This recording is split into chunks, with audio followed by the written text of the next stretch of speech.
HCAM News is supported by our viewers and by Hopkinton Drug, located in this historic New England town since 1954. They are a multifaceted store dedicated to providing clients with an array of healthcare options. And by Webster First Federal Credit Union, providing financial products with attentive customer service to the local families and businesses of Hopkinton. Visit us at websterfirst.com.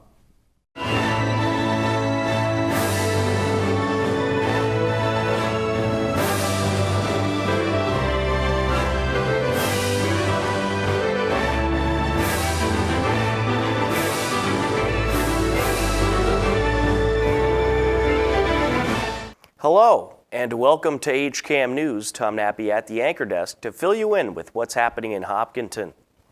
On this edition of HCAM News, a special town meeting took place. We have the Bay Path Humane Society Pet of the Week and the latest in Hiller sports. But first, here are some happenings in town you should know about. On Monday, February 11th, a special town meeting was held with the main purpose being if the town shall approve a tax increment financing agreement with Lichen Bioscience LLC. On Sunday, February 17th at 1 p.m., the Hopkinton Trails Club will host a Fruit Street Trails Walk.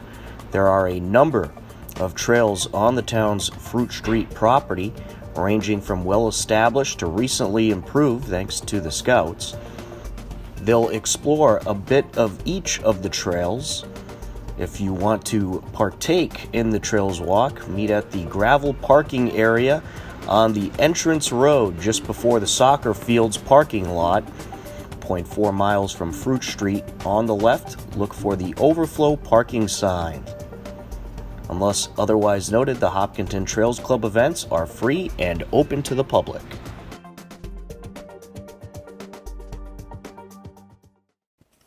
A special town meeting took place this past Monday. Much of the discussion was centered around a bioscience firm that wants to open up a facility in town.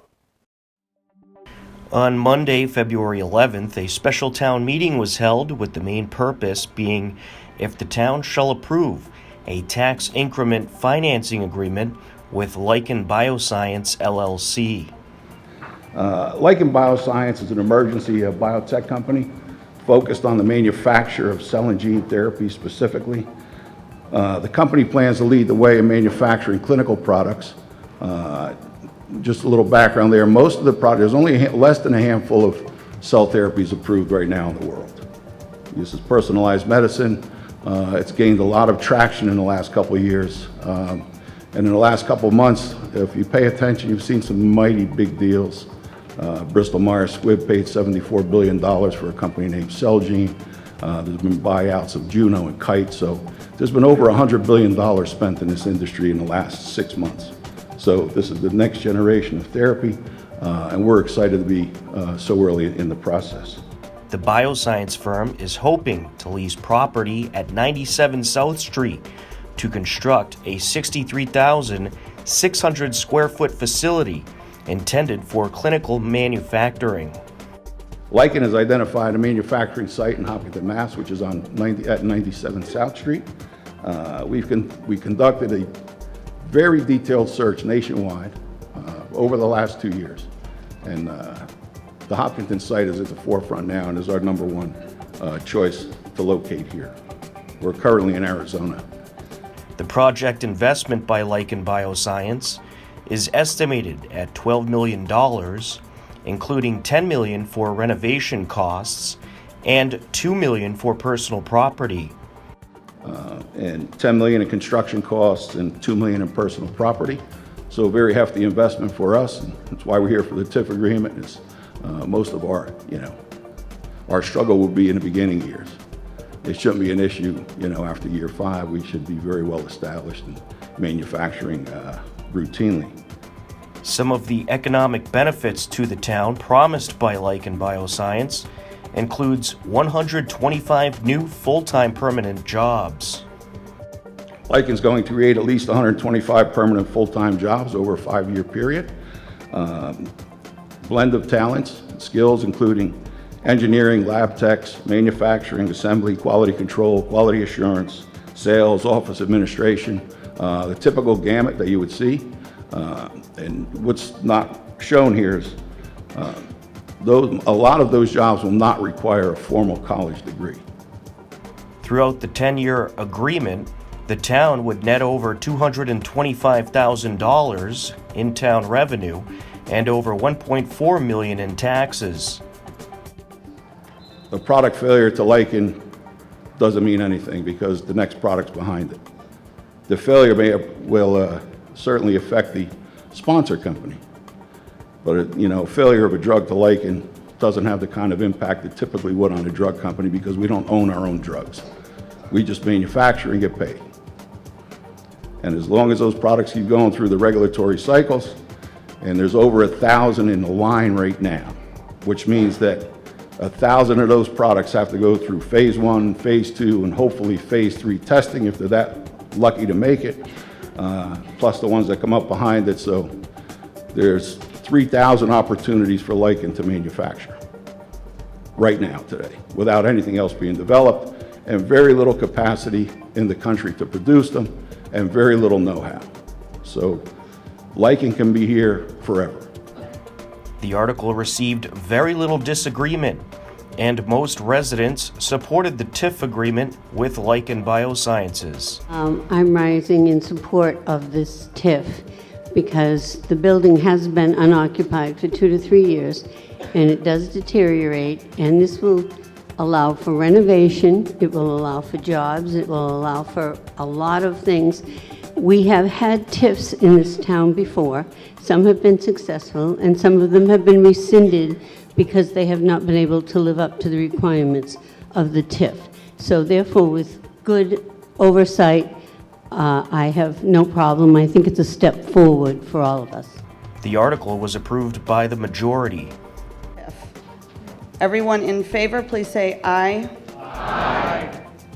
All opposed? It's a simple majority. We declare that this article passes. The company is hoping to be up and running at some point next year. Still to come on HCAM News, the latest in Hiller sports, the Bay Path Humane Society Pet of the Week, and Matt Clark gets you up to date with the latest HCAM programming with our HCAM Insider. A whole lot more ahead. Stay tuned. HCAM programming is supported by our viewers, thank you, and by Golden Pond Assisted Living, honoring resident choice, dignity, and independence. Our health and wellness focus keeps residents active.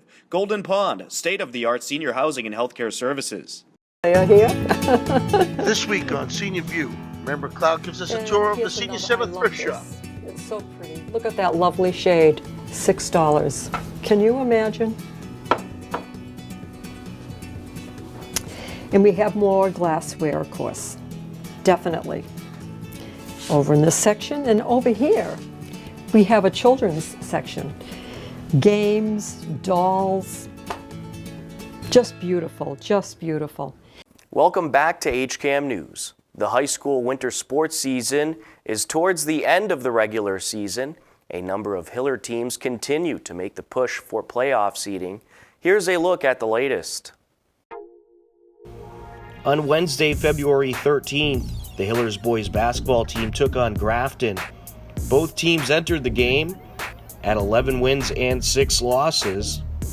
Hopkinton remained in control pretty much the entire game. The Hillers outscored Grafton in the first quarter 20-11. 3 different players had 2 field goals for Hopkinton. In the second quarter, Hopkinton outscored Grafton 15-10. Michael Puvakad had 5 points in the quarter. The Hillers led 35-21 at the halftime break.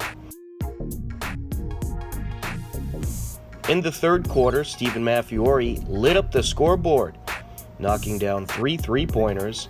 Hopkinton outscored Grafton 19-9 and led 54-30 heading into the fourth. Nice recovery. Maffiori up for 3. Yes, count it! Stephen Maffiori. He is on fire from outside the perimeter. 9 points in the first 2.5 minutes of the third quarter, and this is the second time we've seen him do that. Hillers would outscore Grafton in the fourth quarter as well, 13-7. Nick Hines chipped in with a pair of buckets. The Hillers took the game 67-37. The playoff-bound Hillers are now 12-6 on the season.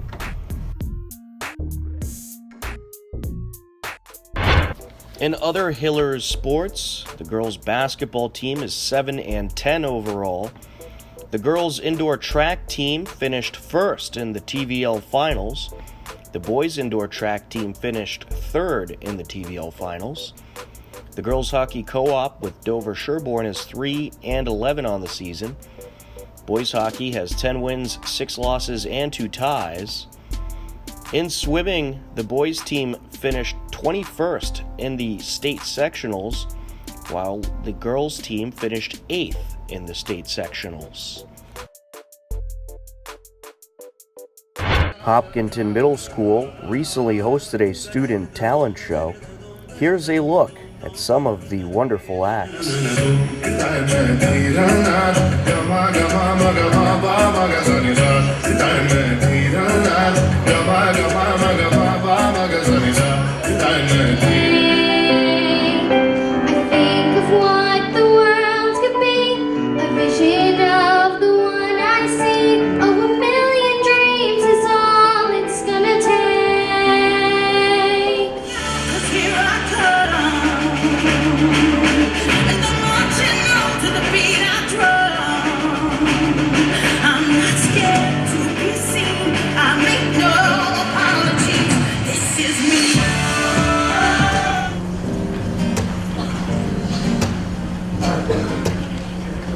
She's so pretty, you two look so great.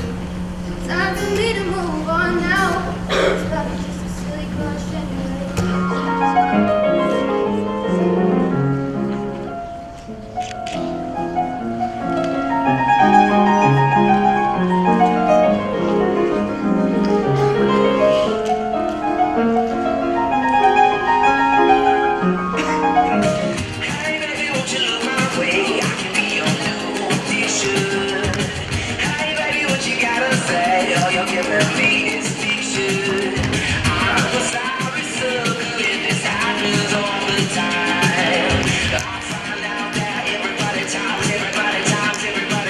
It started with a whisper.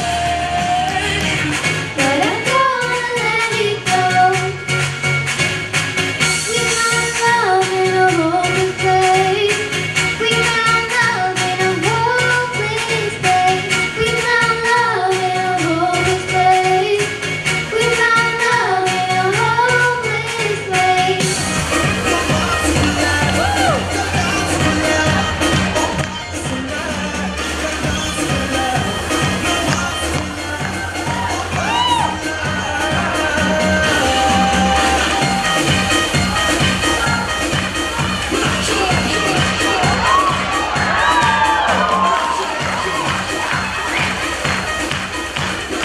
Even when the weather is low, you're a beautiful thing. We're a beautiful thing together. Even when the weather is low, you and me together. In fact, it was a little bit frightening,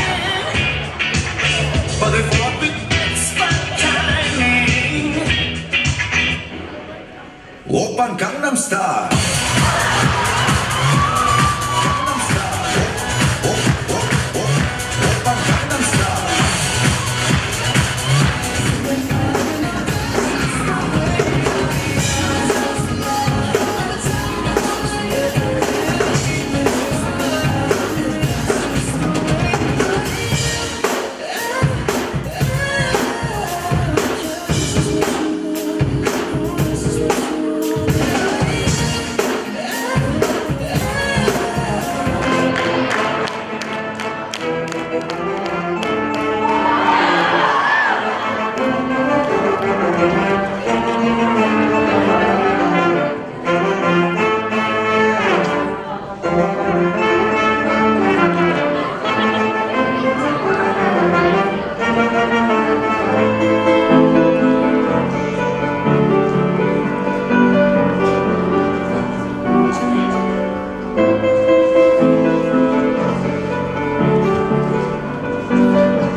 I try to make the worst seem better. Lord, show me the way to cut through all this worn out leather.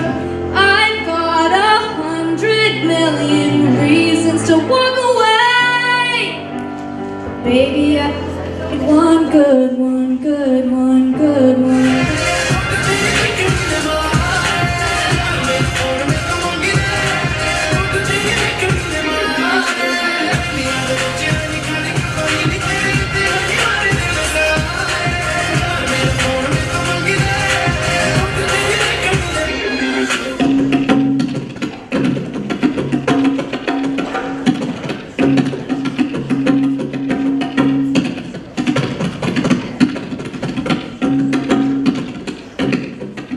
And I hate that I let you stop me, 'cause it hurts when you hurt somebody.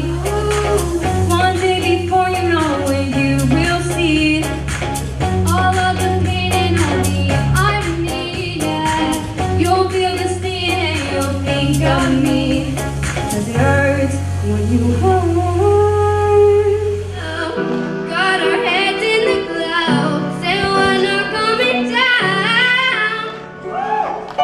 This girl is on fire. This girl is on fire. She's walking on fire.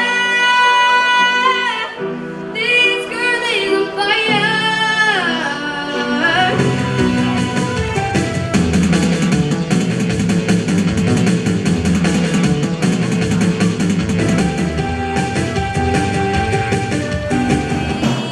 But I set fire to the rain once more as I touch your face. Will it burn while I cry 'cause I heard it scream? This is conditioner. He came with another cat named Shampoo. They named him Conditioner because his hair is so silky. It just looks like he takes really good care of his fur. Shampoo's already adopted.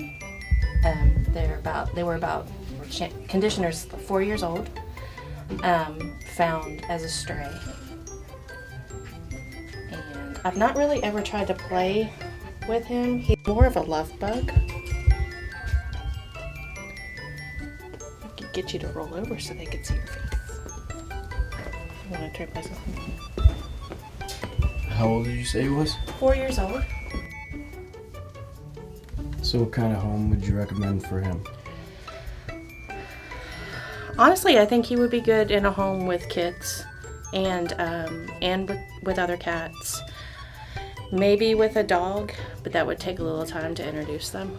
And I'm not quite sure about that. I've not seen him react to dogs or anything. But definitely okay with kids and cats.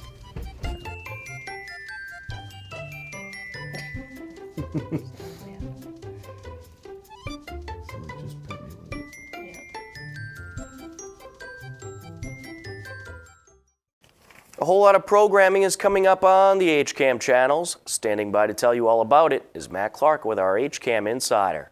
Hello everyone, and welcome to this week's edition of the HCAM Insider. I'm Matt Clark, and here's what's happening this week on HCAM. On Friday, February 15th at 3 p.m., the Hopkinton Board of Selectmen's meeting will air live on HCAM TV. And at 6:30 p.m., the Hillers boys basketball team takes on the Norwood Mustangs, live on HCAM Ed. On Tuesday, February 19th at 6:30 p.m., the Hillers boys basketball team takes on the Wayland Warriors, live on HCAM Ed. And on Wednesday, February 20th at 7 p.m., the Hopkinton Middle School students gather to share their incredible talents and abilities on a brand new HCAM Ed special. And also on HCAM Ed, the Hillers Ice Hockey vs. Norton game will air. If you want to know more about all of HCAM shows before they air, then head over to hcam.tv/connect, where you can sign up for our HCAM Insider newsletter. Or if you want to know more about what's happening in Hopkinton, you can sign up for our daily news updates. That's all for this week's Insider. I'm Matt Clark, and as always, thanks for watching. Back to you, Tom. Thank you, Matt. That will just about do it for this edition of HCAM News. Don't forget, you can stay up to date with everything Hopkinton by checking out our website, hcam.tv, as well as our Twitter and Facebook page. Be sure to head over to our website for the latest happenings in our community and check out the Hopkinton Community Calendar to take a look at upcoming events in town. If you have a Hopkinton-related video, photo, or story idea, I want to hear from you. Email me at news@hcam.tv. With your help, we'll cover even more of our community. For everyone here at HCAM, I'm Tom Nappy.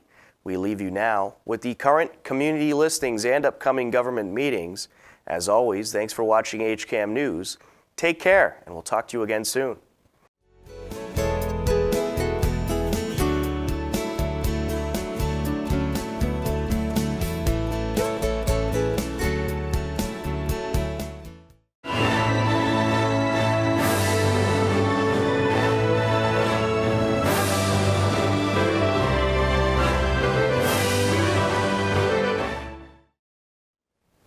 Tom Nappy here with Mina Barath. Mina, you were recently at the State House and you got appointed to the Asian American Commission.